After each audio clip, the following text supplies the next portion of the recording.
My name is Nick Manarangi. Today I'm joined by Catherine Corbett. Now, Catherine is someone that I've been admiring the work of online for a few years now. Back in 2005, she was an account manager for an organization called Grey Group, advertising, campaign management, and client liaison. And since then, she's gone on to work for PR agencies. She's done freelancing. She's been digital marketing, copywriter throughout media and PR strategy.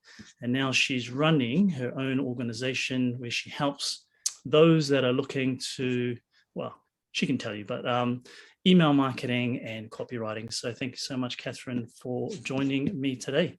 Thank you so much, Nick. It's awesome to be here. Thanks for the introduction. Kate te here. How you been anyway in this lockdown? Yeah, good. We're trucking on. We're just grateful, that we're in a situation where we can work from home and we can be remote. So don't take that for granted at all. And just dealing with the kids and survival. Hey. I hear you. There's a few things I want to get into with you today around email, around the future of email, around copywriting. But just for those that don't know you and don't know your story, why don't you give us a little bit of a backstory about where you've come from and how you've come to run your own business today? Yeah, sure. Thanks. So I've been a freelancer at heart for a long time. I did a really short stint in corporates and I wrote ads for radio station. Then I worked in advertising for an agency there for 2 years. Then I did some PR and very quickly realized I'm not, I'm a freelancing kind of girl. That's what I get inspired by. So I went out on my own quite early, and it was to do copywriting primarily. That journey's been a really long, big journey, and I've evolved with digital. I did a stint where I really dug into understanding how the digital world works, particularly Facebook funnels, and the place for compelling sales-based copywriting and the importance that plays in today's online world. So that's very much where I'm focused, and a big focus is on email copywriting as well. It's a medium I quite like. It's short, it's story-based, it's quite compelling, but it is a part of what I do in terms of a copywriting offering that I provide. Email marketing, is what do you say to those that say it's either dead or it's on its last legs? Yeah, it's really interesting. It's been around for a long time. We've got things like Slack and Zoom and all these project management apps, which really help internal comms, but nothing seems to be that external communication we have going on. I'm yet to hear of a business that said we don't do email. So it's available as a communication tool for us to use. The thing is we need to use it respectfully, because we get bombarded with emails. We know what it's like. You open your email in the morning and the first thing you do is delete, right? So the key is to understand how to stop that delete mode and to stand out in the inbox. And if you can't do that and all you're doing is blasting out promotional emails with discounts, yes, it's dead, very dead.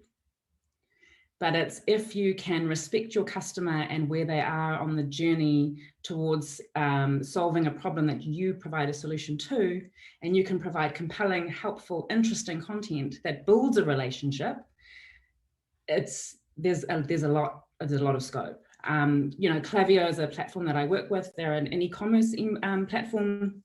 They're quite new. I think 2016, 2017. On average, a new customer can see a 46% increase in revenue when they implement Klaviyo automations. That's huge. That's huge for a business. But again, it's about how you use those automations, and the messaging in those automations becomes really critical. There's these claims out there that young people don't check email. So Generation Zs and Millennials, apparently they're not on their email. A lot of e-com brands, they've got a young audience, and email is a really big part of that. You buy something, you get an email back that says, thanks for purchasing, it's on its way. SMS might be changing the game, but for now, email is dominant for sure. What are some of the kind of the right ways of doing it and some of the bad ways? So it really depends on the kind of business you run. Like an e-com strategy is going to be quite different to a service-based strategy. But typically what you want to do is you want to have a way to inspire people to come onto your list and to be part of your journey. So that is through, a lead magnet, or, a lot of e-com stores do a discount, but you can do value-based propositions where it's a gift with purchase. It doesn't have to be a discount, right? And then it's about cementing the relationship. So any good email strategy needs a really good welcome sequence. A welcome sequence is anywhere between 3 to sometimes 15 emails, just depending on the complexity of what you're doing. And it's an introduction to you, your story, how you're different to your competitors. It may have a discount baked within that, or a call to action baked within that. So it takes people on the brand journey, right? And makes them feel welcome in your business. Yeah. And from there, it's a case of nurturing that relationship and looking after them and not spamming them with promotional discount offers every single day. Like, I know I get emails from some brands, it's just 30% off today, 20% off tomorrow. And you get some fatigue around that. Mm. Where the magic happens is when you can identify false beliefs in your audience around your product, and you try and shift beliefs to get them to understand what they need to believe to buy your product. And that's a little bit technical from a copywriting perspective, but it's a transformational message, right? So you want to show them transformation through your email marketing. And there's various ways that you do that from a technical copywriting perspective. Is that transformation of how you've transformed others, or what's that transformation that you speak of? So it can be through testimonials, absolutely. It can be conceptually, so painting a picture of a vision that they want, like an aspirational identity they would like to have. So they don't have it, which is because they hold this false belief, right, about themselves. But you can take them on a journey that helps them shift a belief to then see themselves in this desirable situation that they really want to have. That's done a lot through story. And telling, business related stories and like I say, conceptual stories, which is a whole new topic to talk about because it can get quite in depth. Okay, so you've educated me a lot just in the last 5 minutes. So you need a really good, what did you call it? A welcome story? It's a welcome sequence, yeah. And that's just one. There's multiple, yeah. So it's a welcome sequence. So that's I would say your key sequence to have in your business. Okay, because I get a lot of these ones. I know when I sign up for something, I know what I'm going to get. Right, it's going to be the welcome email with the attached document, or the attached book, or the attached video, or the attached something, or the login to the whatever. Right. But what you're saying is that is quite a key component to introduce the business and tell your story and be a little bit more human with it. Absolutely, it's a really important tool to bond people to you and to get them to know, like, and trust you, right? Often the objective at the end of a sequence is to get them to make a purchase. So it might be the first offer in your service offering, or it may be a product because you've offered them a discount. So there is a purchase objective. Don't get me wrong, my background is a sales background. We're trying to drive sales. I know that you're really interested in how email can help charitable organizations, which it can, and I think there's a slightly different strategy that can be used there, because it's not sales, obviously, it's donor support. So a slightly different strategy required there, but still using the same principles. Okay, so I think I can understand where this comes from when someone's selling a physical product, like a phone or these earbud things or a computer. Mm. What about for those that are not selling products, that are, perhaps charities, or not-for-profits, or their health services, or their community services, where it's more of a service than, say, a product? Yeah, interesting. So again, depending on the service. And I'll start with charities. I haven't done any email work with charities, but just from my experience with receiving emails from charities, I can talk into that. So there is a charity that would send me some really crisis-based, quite agitated content, and it would actually, I found it personally quite disturbing, and eventually I opted out of the list because it was a jolt to my day, and it kind of unsettled me, and too heavy. It was too heavy. That's right. And I think there's a huge opportunity for charities. Like, I get snail mail from the organizations that I donate to, and I think that's brilliant because letterboxes are empty. But we can infiltrate the inbox in a really inspiring way as a charity by telling positive stories, positive outcomes. Like, how have people benefited from the charity and the money? What are those personal stories? What is the story of that woman in India whose business you supported, and she grew, and as a result, women around her grew? Like, those stories that put a smile on your face and go, I feel so good about that, and I want to keep doing that. Like, that I think is where the power of email and where you would stand out comes in, as opposed to agitating these pain points and the suffering, and we know it's there. So that's just how I would approach it from a service-based charity organization, where it is really hard to get people to stay around. Yeah, totally. And using it wisely, right? Like, using that tool the best way that you can, so you're not agitating, you're not being annoying. We have this thing internally over at Ryze as well, where we're trying to add value as much as we can, as because I know when I open up my email and it's from an organization, they are going to either try and sell me something, or they're going to try and put me into some sort of list so that I can eventually try and buy something. That's right. Yeah. But we're a business, and you're working with businesses, and our whole idea is to stay alive, and cash flow is our oxygen, and sales are our, otherwise we can't grow.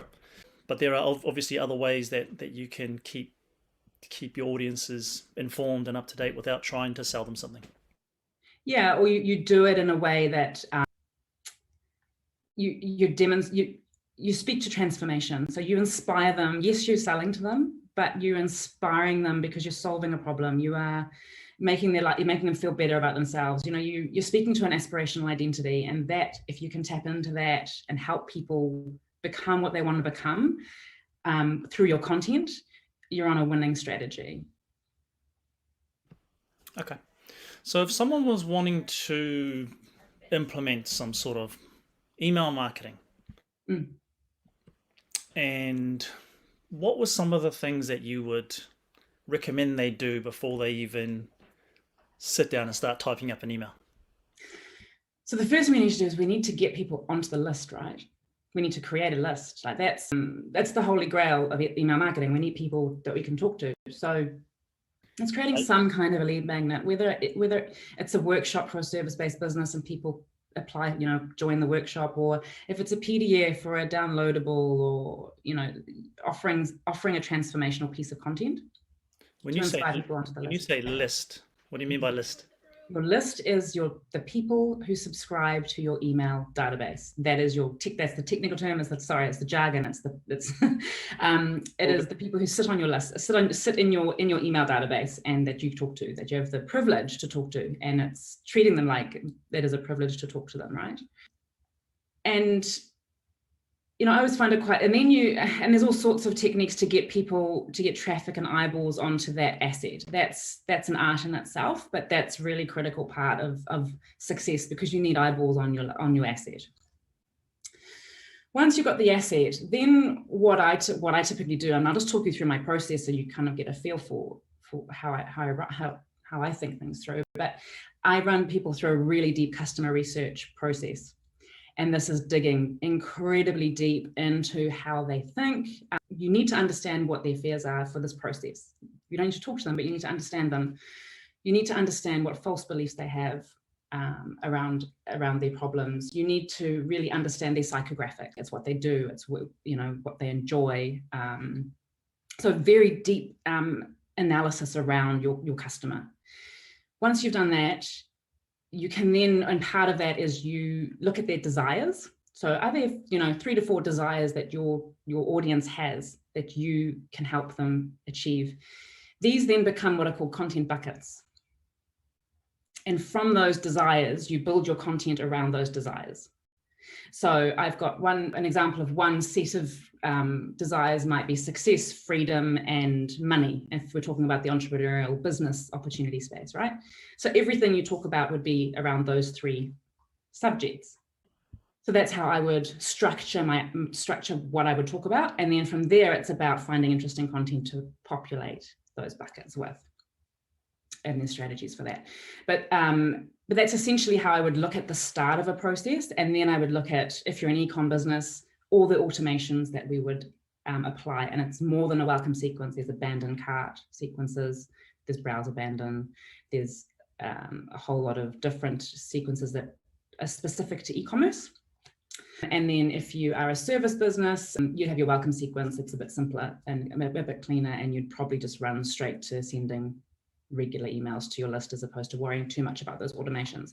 Sorry, I've kind of gone on a bit, but there's a lot. It's quite a big, it's a big wide question. Yeah. Cool. The only reason I asked that is, right, so a lot of people come to us and they've done a lot of stuff themselves, which we feel is really good, because then they educate themselves, they know how hard it is, and then they get to a brick wall, or they lose a lot of money, or they don't want to burn money anymore, so they want to get someone to understand how to do it properly.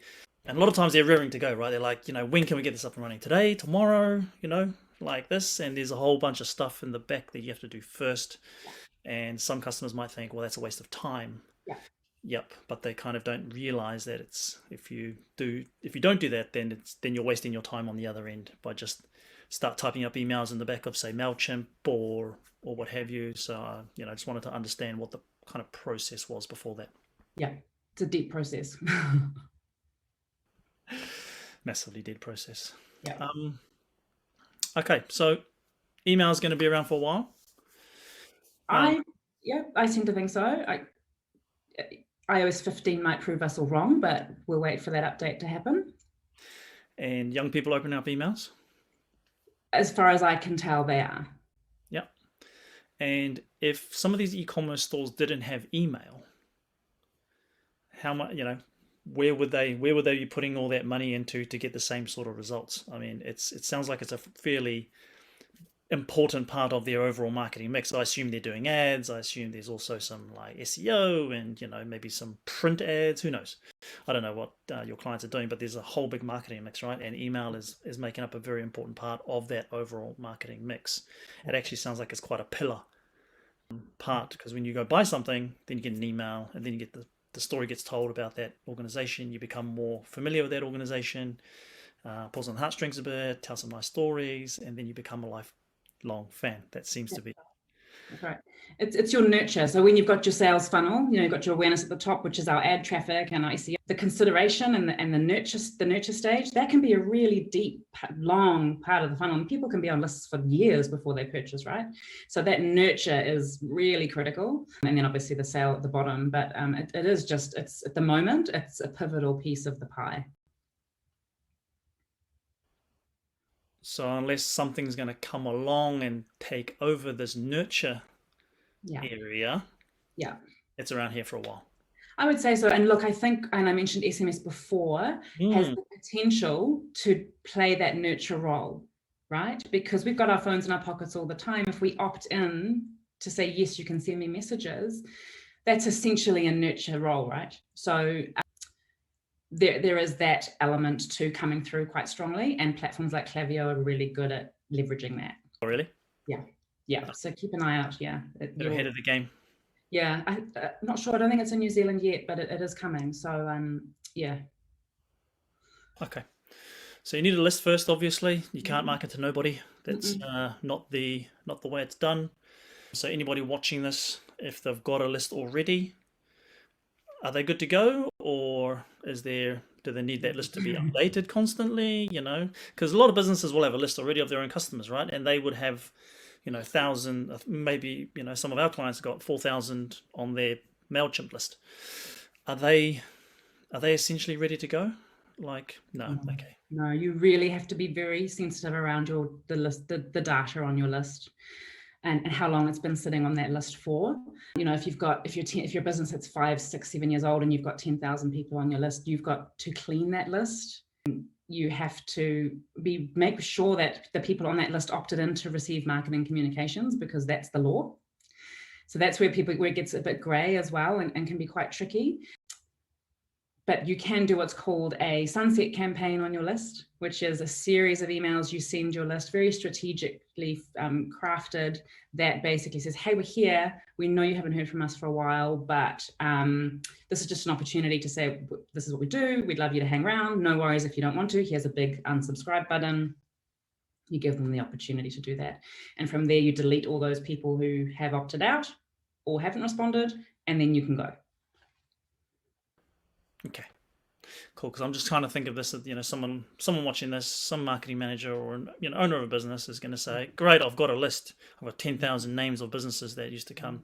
Some used to buy from me, some are still buying from me. When can we get started? There's a bit of due diligence involved, yeah. Due diligence. That cleaning, I'm not a big clean freak when it comes to data and stuff, but that sounds like it's a lot of pain. Yeah, it's quite technical as well. So, but it's a really important part for your list integrity, that you and your deliverability. If you start sending emails to people who aren't opening and you're getting a lot of spam reports, the Googles and the Apples of the world are going to flag you as being a disrespectful marketer, and you will get thrown into spam. So that list integrity is an absolutely crucial part of your marketing, your email marketing. Yeah. You don't want to end up in the spam box after you. No, because then you're just wasting all your energy. Okay. How can someone get in contact with you and have a kōrero about potentially, you looking at their email marketing stuff? Yeah, they can find me at switchcopy.com, or just search for Catherine Corbett with a K, Corbett with a C, on LinkedIn. And yeah, happy to have a chat and see how I can help. And are you just working with New Zealand businesses or? No, actually, most of my clients are Australia and the States. I do have New Zealand businesses, but I do a lot of offshore business. Yeah. Oh, really? Yeah. Yeah, they like your work, so obviously. Yeah, it's good. Hence the .com. I kind of have to have an international flavor.